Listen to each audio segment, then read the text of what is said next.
বলছিলাম কি, তুমি যে ড্রেসটা নিয়েছো সেটার দাম কত হবে? Only 40,000 rupees. আচ্ছা, আমার তুমি একটু অর্ডার দিও তো। না না, টাকা নিয়ে কোনো ব্যাপার নেই, টাকা নিয়ে তুমি কিছু ভেবো না। তুমি একটা অর্ডার দেওয়ার জন্য আর তুমি ফোন পেতে পাঠিয়ে দিচ্ছি। আচ্ছা, ছেলেটা কোথায় যে থাকছে সারাদিন?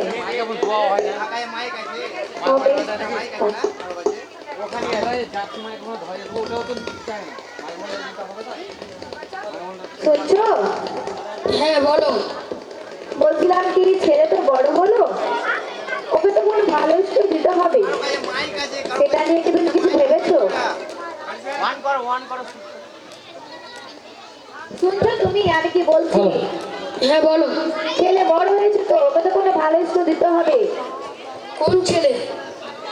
কোন ছেলে মানে? আমাদের ছেলে, আর কার ছেলে? ও আচ্ছা, হ্যাঁ বলো। ভর্তি করতে হবে। তোমরা কবার একটা কথা বলবো? তো তুমি ভর্তি করে চলে আসো, আমাকে কি বলছো?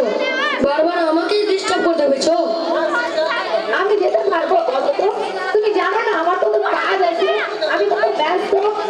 আমি গেলে তো তুমি তো বলতে পারতাম। আমি তো তুমি কি ভাবছো আমি যাব? আমি পারবো না, তুমি যাও, নয়তো কাউকে পাঠাও। কে যাবে? তুমি যদি না যাও তাহলে কে যাবে? কে আছে বাড়িতে? আর তুমি ছেলে মানুষ, তুমি ভর্তি করতে যাবে না ছেলেকে? তুমি যাও। তুমি কি করছো? তুমি তো বাড়িতে বারবার ঘুরে বেড়াচ্ছো। না, আমি যাব। আমি ছেলেকে ভর্তি করতে যাব তুমি থাকতে? আমি পারবো না, তুমি চাইলে যাও, না তো না যাও। ছাড়ো, তোমার দ্বারা এসব কিছু হবে না। দেখি আমাদের কল্যাণীর তো একটা কালিক ছিল, তার মেয়ে নাকি ভালো স্কুলে পড়ে। দেখি তার সাথে কন্ট্যাক্ট হয় কিনা।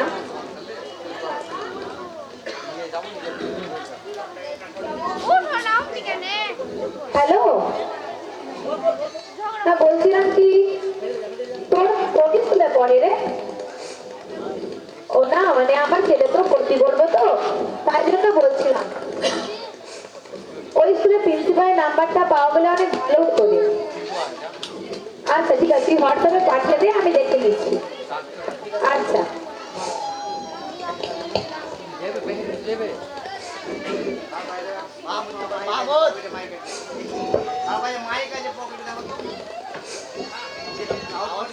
Hello, good morning sir.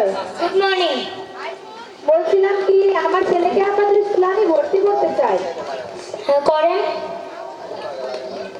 আপনি, আপনার ছেলের নাম কি?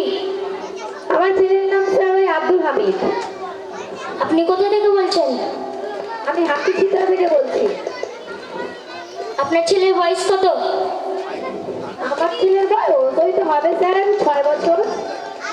ঠিক আছে, তাকে, আপনার ছেলেকে তার বাবার সঙ্গে পাঠান।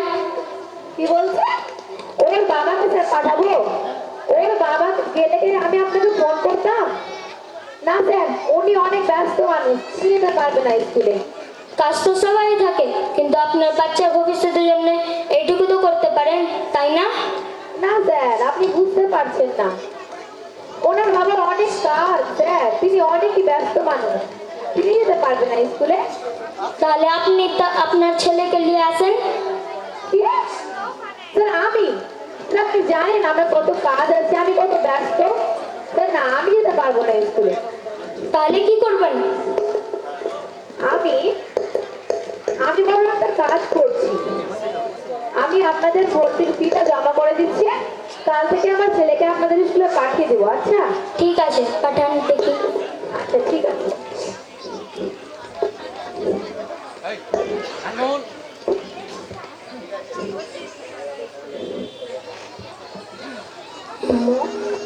ভুলে গেছি। किसी मास्टर कल उधर उधर पैसा लिखो।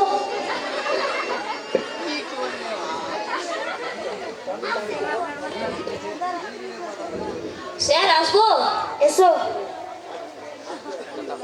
আসসালামু আলাইকুম স্যার। ওয়ালাইকুম আসসালাম। তুমি কে বাবা? স্যার, আমার মা আপনাকে ফোন করেছিল কালকে। ও, তুমি ইনার ছেলে। তোমার মা বাবা তো দুজনেই ব্যস্ত, তুমি কার সঙ্গে এলা? আমাদের বাড়ির ড্রাইভারের সঙ্গে এলাম। ড্রাইভারের সঙ্গে? ব্যাগে বই খাতা কলম সব এনেছো তো? হ্যাঁ স্যার, সবই এনেছি। ঠিক আছে, এই সামনে গিয়ে বাম দিকে যেটা ক্লাস আছে এটা তোমার ক্লাস, যাও ভালোভাবে পড়াশোনা করো। ঠিক আছে স্যার।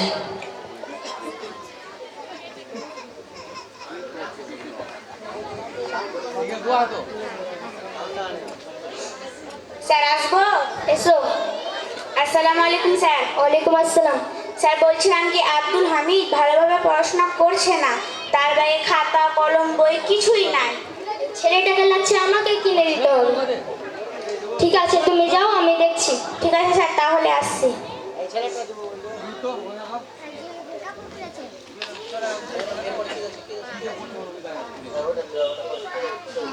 Hello, hello.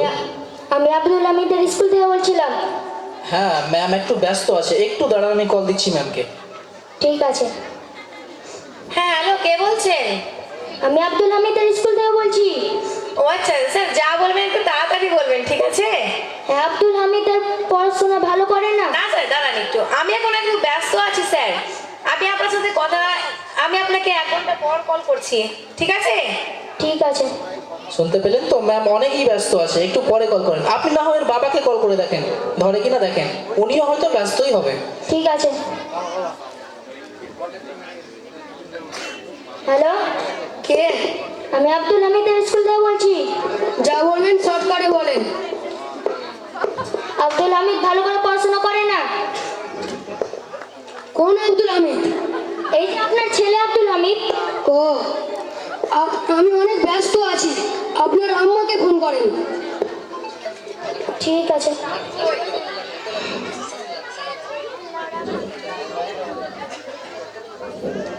স্যার আসবো? এসো। আসসালামু আলাইকুম স্যার। ওয়ালাইকুম আসসালাম। স্যার আব্দুল হামিদের বাড়িতে কল করেছিলেন? পড়েছিলাম, তার মা বাবা দুজনেই ব্যস্ত। এখন তারা বাচ্চাদের খেয়ালই রাখছে না, ভবিষ্যতে বাচ্চাদের খেয়াল রাখবে তো স্যার? সেটাই তো ম্যাডাম। তাহলে আসছি স্যার। ঠিক আছে।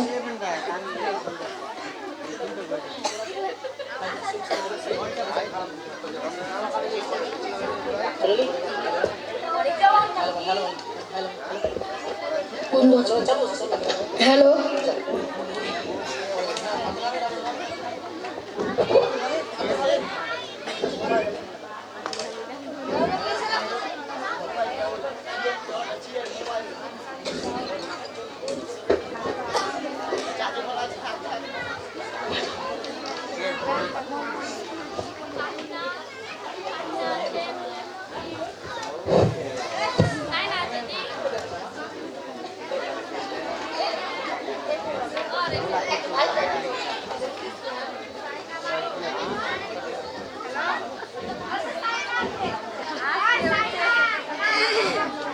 আব্দুল হামিদ বাবা শুনছো?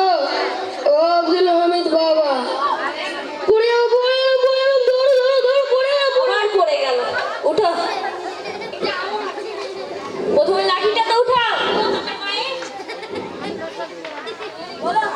বলো কি বলছো? বলছি তোর মায়ের অনেক জ্বর, আমার শরীরটা অনেক খারাপ। তো আমি কি করব? তুই একটু ডাক্তারের কাছে নিয়ে যেতি, তাহলে অনেক ভালো হতো। তুমি তো জানো আমি একজন কোম্পানির মালিক, আমার এখন অনেক কাজ, আমি যেতে পারবো না। যদি বৌমাকে বলতি আমরাকে নিয়ে যাবে, তাহলে অনেক ভালো হতো। ঠিক আছে বলছি। মরিয়ম শুনছো? একটু দাঁড়ান তো, মানে ওই তুমি ডাকছে সেই জন্য একটু ফোনটা আপনি হোল্ড করেন, আমি ওই তো দাদাই শুনে চলে আসছি। না মানে সবসময় শুধু বিরক্ত করে, এই শুনো ওই শুনো লাগেই আছে। আমি অনেক তাড়াতাড়ি চলে আসবো। হ্যাঁ ঠিক আছে, একটু মানে আমি আবার আপনাকে কল ব্যাক করবো। ঠিক আছে, কি বলছো তাড়াতাড়ি বলো তো। বলছি কি বাবা মাকে ডাক্তারের কাছে নিয়ে যাও। আমি যাব? তোর মাথাটা ঠিক আছে তো? আমার বাড়িতে কত কাজ আছে, অফিসে কত কাজ, কিছুই বোঝে না, নিজে তো শুধু ল্যাপটপ মোবাইল নিয়ে পড়ে থাকে আর আমাকে বলতেছে আমি যেতে পারবো না। তুমি যাও না তো কাউকে পাঠাও, আমি গেলাম। হ্যাঁ বলেন কি বলছেন? শুনলে তো বাবা, ওরও অনেক কাজ আছে।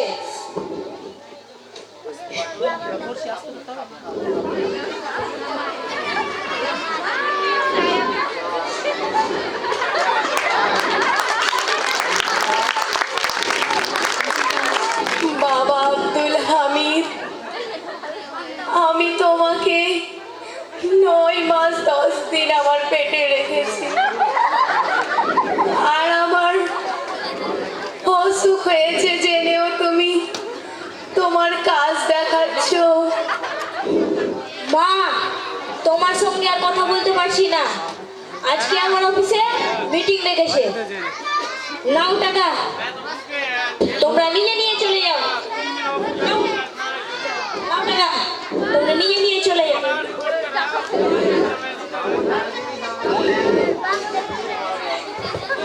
দেখলে তো আব্দুল হামিদের বাবা,